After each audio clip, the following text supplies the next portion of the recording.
Okay, and the last thing to talk about is just testing how effective the disinfectant or antiseptic is. So there's a couple ways we could evaluate that.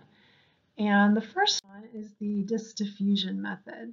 So this is something that the manufacturer would test just to see how well it's going to work against different species of bacteria.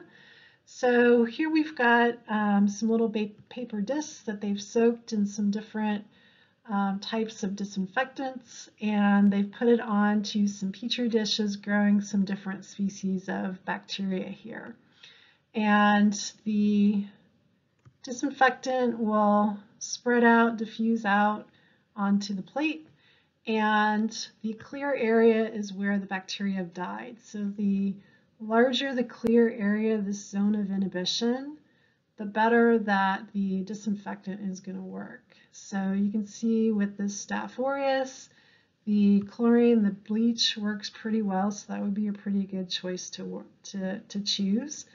But also the hexachlorophene and the quat, they're going to work probably pretty good too. But probably this phenol, yeah, maybe work, but probably not as good as some of the others. And then if we look at the E. coli, you can see the hexachlorophene didn't even work at all.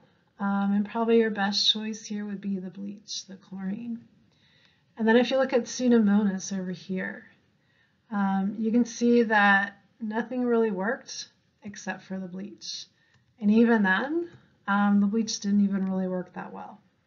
And so it's kind of interesting to see as well. If you notice that the E. coli and Pseudomonas are both gram-negative, and Staph aureus is gram-positive. And remember we said the gram-negative bacteria in general are harder to kill with the antibiotics, disinfectants, and antiseptics, and that's because they've got that outer membrane that keeps a lot of things from getting in. And so you can kind of see that in this disk diffusion method test.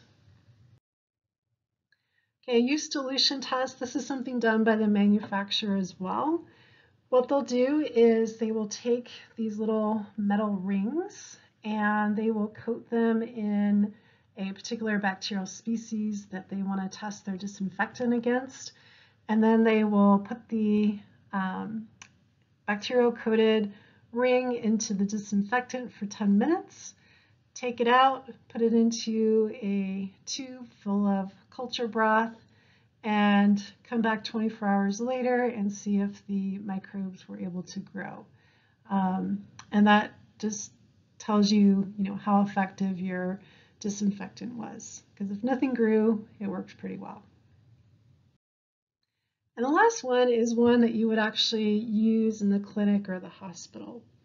So you want to know, is anything growing in the disinfectant that you're using in the hospital or the clinic? So this is called the in-use test. So you would take your bottle of disinfectant that you're using, and you would take a ml of that, put it in your culture broth here, and then put it out onto your petri dishes, and then incubate that, and then come back and see if anything's growing. Okay.